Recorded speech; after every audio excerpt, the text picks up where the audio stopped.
Hey, Falcon Zero here. Welcome back to my channel. Today I have a video of 5 pickups you should get for the Nintendo Switch, and I'm not talking about the Breath of the Wild, the Mario Odyssey, the Mario Kart, the Splatoon, the Animal Crossing, and the Pokemon. I know you should get those games. You should know you should get those games. This is 5 games that you should pick up that are not those games. With that underway, grab a snack and a drink, and let's see if I can entertain you guys for a couple minutes here.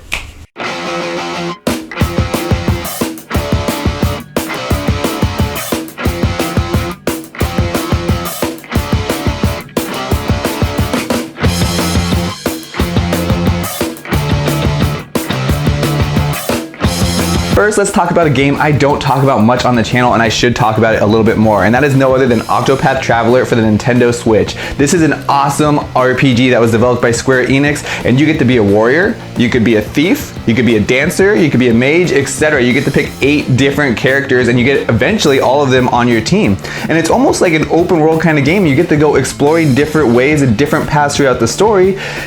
And this gorgeous graphics that the HD gives. It looks exactly like a Super Nintendo game. It's almost like those Super Nintendo RPG games that were back in the day, but it's in beautiful HD graphics. You do have to grind a little bit in this game, but it's never tedious and it was never overwhelming. The level up system I thought worked really well, and the battle mechanic too. It's a turn-based RPG, kind of like the Pokemon feel of that, but if you like the old school Super Nintendo RPGs, if you're an RPG fan, I highly recommend this game. Try out Octopath Traveler. Next game I want to talk about is Fire Emblem Warriors. This is in the style of Dynasty Warriors and Fire Emblem and mixing these two together, and they did a fantastic job on that. And why do I say that? Because you have the elements of Fire Emblem. If a character dies, that character is gone forever. Now you could go on a classic mode and not do that, but I highly recommend playing the Fire Emblem style of the game. It really makes you want to save your characters and use them when you really have to. I think that was a great mix though that they did for both of these games coming together. It is a hack and slash. You get to fight through countless amount of enemies. This is a great game if you have not played it and want to pick it up. And if you're a fan of Fire Emblem and if you're a fan of hack and slash games, pick up Fire Emblem Warriors. What are you waiting for? The next game I want to talk about is a game I was actually super skeptical about before I started playing, and that is Mario plus Rabbids Kingdom Battle. But this is a turn-based RPG. Mario has a gun in this game. It's a non-traditional Mario game. He can't actually even jump unless he jumps on a different character.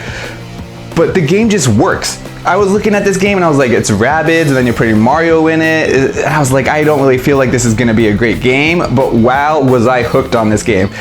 It works so well. Ubisoft did a beautiful job doing this game, and I've even gave this game to friends to be like, hey, just try it out. And they're looking at it like, oh, okay, I'll try it out, see how it is. And I'm like, how is it? They love it.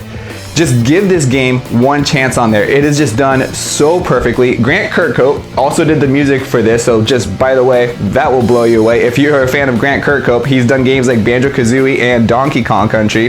Give this game just one chance, that's all I say, because if you give it one chance, that's all you need. You're not going to put your controller down for Mario plus Rabbids Kingdom Battle.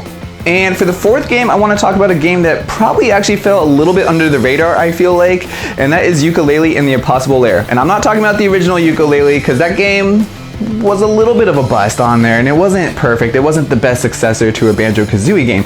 But Ukulele and the Impossible Lair, that is a great successor if you're looking at like a Donkey Kong 2D platformer game. This game is hard, and if you like the minecart levels, the swimming levels, just the hard 2D aspect of a game, Ukulele and the Impossible Lair is a great game. And you can start with fighting the final boss right off the bat if you want to. You'll probably lose. It's called the Impossible Lair for a reason. But each level that you beat, you free a bee. And when you free that bee, you get 1 extra hit when you're going up and fighting the final boss. And if you collect all the bees, it will be a little bit easier, but it's still super hard to go get to that final boss. And if you're a fan of 2D platformers here, you gotta try out Ukulele and the Impossible Lair. It is a fantastic game. I wish that they would put a Donkey Kong game on the Switch, other than Tropical Freeze, because that's a port of the Wii U, but something like this in that style, because this is a great 2D platformer. And for the final game on this list that I want to talk about is Fire Emblem 3 Houses. Have the t-shirt to represent it here.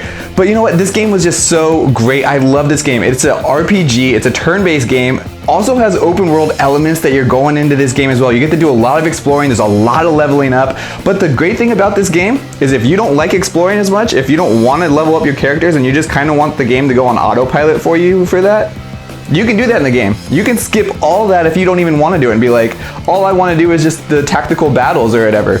It's great for that because then just do the tactical battles. The battles are so great in this game. It actually really makes you feel like you're out on a war, the way that they kind of put the cutscenes into the battles on the turn-based game. If you like chess, again, this is also a perfect game if you're a huge fan of chess. And like all Fire Emblem games, if your character dies, they are gone forever. Again, this game does give a mode if you don't want to do that, but I recommend the mode where the characters die because it really just makes you think like, do I want to put this character in battle? And then when somebody does fall, because it will happen eventually, you just like, you feel it. You're like, I was invested in that person. I was like, we were connected in there. And then when they're gone, it's just like, it's a bummer. It's kind of like watching your TV show and then they finally kill off one of your favorite characters and you're like, no! But Fire Emblem Three Houses, give this game a chance. This game is super, super fun and I highly recommend it. Out of all the games on the list, this one is definitely my favorite and I really recommend this one. Do you agree with my list? Let me know in the comments below. And if you want to see another video like this, let me know too and I'll do another list of 5 games I recommend, or if you want to see one I don't recommend, I'll do a list for that as well. If you like this video, please smash that like button as it really does help out. Subscribe if you're not already. Hit the notification bell to stay up to date with more videos like this. And as always, everyone of YouTube, show me your moves.